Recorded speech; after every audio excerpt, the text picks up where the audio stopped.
जय श्री कृष्णा। जय श्री हरि नारायण। देव उठनी संपूर्ण एकादशी व्रत कथा। भगवान श्री कृष्ण ने कहा, हे अर्जुन, तुम मेरे बड़े ही प्रिय सखा हो। हे पार्थ, मैं तुम्हें पापों का नाश करने वाली तथा पुण्य और मुक्ति प्रदान करने वाली प्रोबदिनी एकादशी की कथा सुनाता हूँ। श्रद्धा पूर्वक श्रवण करो। इस विषय में मैं तुम्हें नारद और ब्रह्मा जी के बीच की वार्तालाप को सुनाता हूँ। एक समय नारद जी ने ब्रह्मा जी से पूछा, हे पिता, प्रबोधनी एकादशी का व्रत का क्या फल होता है? आप कृपया करके मुझे यह सब विधान पूर्वक बताएं। ब्रह्मा जी ने कहा, हे पुत्र, कार्तिक माह के शुक्ल पक्ष की प्रबोधनी एकादशी का व्रत का फल एक सहस्त्र अग्नि और 100 राजसु यज्ञों के फल के बराबर होता है। नारद जी ने कहा, हे पिता, एक संध्या को भोजन कराने से, यात्री में भोजन करने तथा पूर्ण दिन उपवास करने से क्या क्या फल मिलता है? कृपया आप विस्तार पूर्वक समझाइए। ब्रह्मा जी ने कहा, हे नारद, एक संध्या को भोजन करने से 2 जन्म के तथा पूरे दिन उपवास करने से 7 जन्म के सभी पाप नष्ट हो जाते हैं। जिस वस्तु का त्रिलोक में मिलना दुष्कर है, वह वस्तु भी प्रबोधिनी एकादशी के व्रत से सहज ही प्राप्त हो जाती है। प्रबोधिनी एकादशी के व्रत के प्रभाव से बड़े बड़े पाप भी क्षण मात्र में नष्ट होते हैं। पूर्व जन्म के अनेक बुरे कर्मों को प्रबोधिनी एकादशी का व्रत क्षण भर के नष्ट कर देता है। जो मनुष्य अपने स्वभाव अनुसार प्रबोधिनी एकादशी का विधान पूर्वक व्रत करते हैं, उन्हें फल प्राप्त होता है। हे पुत्र, मनुष्य श्रद्धा पूर्वक इस दिन किंचित मात्र पुण्य करते हैं, उनका यह पुण्य पर्वत के समान अटल हो जाता है। जो मनुष्य अपने हृदय के अंदर ही ऐसा ध्यान करते हैं कि प्रबोधिनी एकादशी का व्रत करूंगा, उसने 100 जन्मों के पाप नष्ट हो जाते हैं।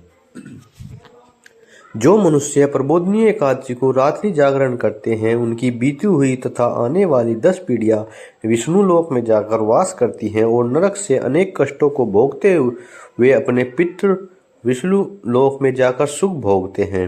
हे नारद, रक्त बहाव आदि विकट पाप भी प्रबोधिनी एकादशी के दिन रात्रि को जागरण करने से नष्ट हो जाते हैं। प्रबोधिनी एकादशी को रात्रि को जागरण करने का फल अश्वमेध यदि यज्ञों के फल से भी ज्यादा होता है। सभी तीर्थों में जाने वाला गो, स्वर्ण, भूमि आदि के दान का फल प्रबोधिनी के रात्रि के जागरण के फल के बराबर होता है। हे पुत्र, इस संसार में उसी मनुष्य का जीवन सफल है जिसने प्रबोधिनी एकादशी के व्रत द्वारा अपने कुल को पवित्र किया है। संसार में जितने भी तीर्थ हैं तथा जितने भी तीर्थों की आशा की जाती है, वह प्रबोधिनी एकादशी का व्रत करने वाले के घर में रहते हैं। प्राणी को सभी कर्मों को त्यागते हुए भगवान श्री हरि की प्रसन्नता के लिए कार्तिक माह की प्रबोधिनी एकादशी का व्रत अवश्य करना चाहिए। जो मनुष्य इस एकादशी को करता है, वह धनवान, योगी, तपस्वी तथा इंद्रियों को जीतने वाला होता है, क्योंकि एकादशी भगवान विष्णु की अत्यंत प्रिय है। इसके व्रत के प्रभाव से मनुष्य जन्म मरण के चक्र से मुक्त हो जाता है। इस एकादशी व्रत के प्रभाव से कायिक, वाचिक और मानसिक तीनों प्रकारों के पाप का शमन हो जाता है। इस एकादशी के दिन जो मनुष्य भगवान विष्णु की प्राप्ति के लिए दान, तप, होम, यज्ञ आदि करते हैं, उन्हें अनंत पुण्य की प्राप्ति होती है। प्रबोधिनी एकादशी के दिन भगवान श्री हरि का पूजन करने के बाद यौवन और वृद्धावस्था के सभी पाप नष्ट हो जाते हैं। इस एकादशी की रात्रि को जागरण करने का फल सूर्य ग्रहण समय स्नान करने के फल सहस्त्र गुना होता है। मनुष्य अपने जन्म से लेकर जो पुण्य करता है, वह पुण्य प्रबोधिनी एकादशी के व्रत के पुण्य के समान व्यर्थ है। जो मनुष्य प्रबोधिनी एकादशी का व्रत नहीं करता, उसके सभी पुण्य व्यर्थ हो जाते हैं। इसीलिए हे पुत्र, तुम भी विधान पूर्वक भगवान विष्णु की पूजा करनी चाहिए।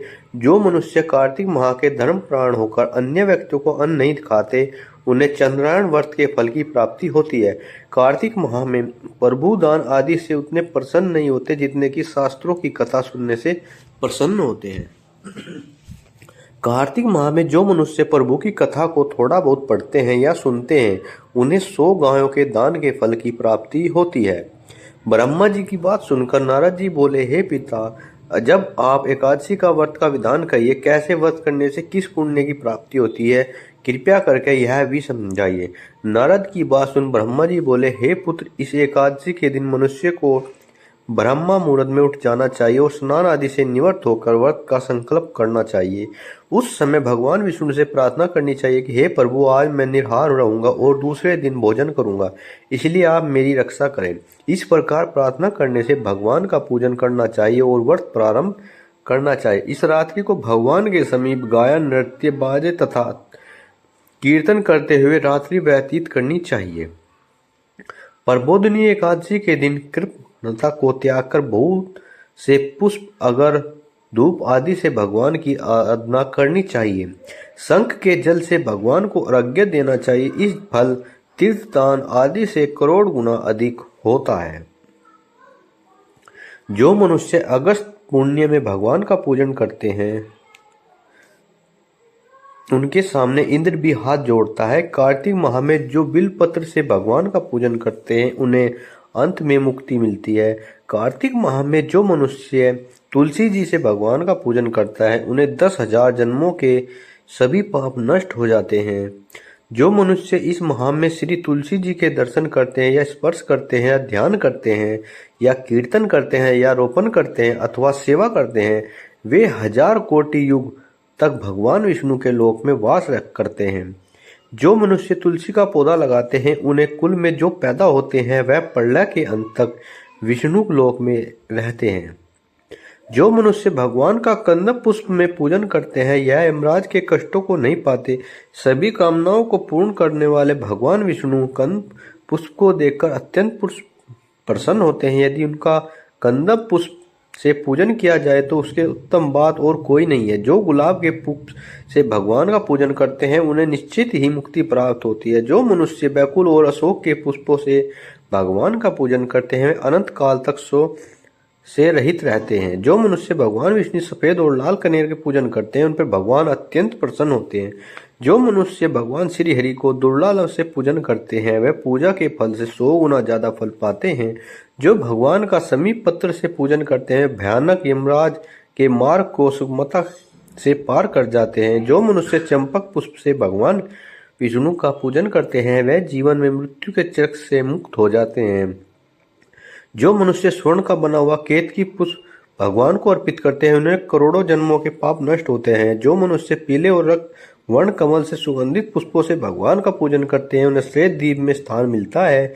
इस प्रकार रात्रि में भगवान का पूजन करने प्रातः काल शुद्ध जल की नदी में स्नान करना चाहिए। स्नान करने के उपरांत भगवान की स्तुति करते हुए घर आकर भगवान का पूजन करना चाहिए। इसके बाद ब्राह्मणों को भोजन कराना चाहिए और दक्षिणा देकर आदर सहित उन्हें प्रसन्नता पूर्वक विदा करना चाहिए। इसके बाद गुरु की पूजा करनी चाहिए और ब्राह्मणों को दक्षिणा देकर नियम को छोड़ना चाहिए। जो मनुष्य रात्रि स्नान करते हैं उन्हें दही और शहद दान करना चाहिए। जो मनुष्य फल की आशा करते हैं उन्हें फल दान करना चाहिए।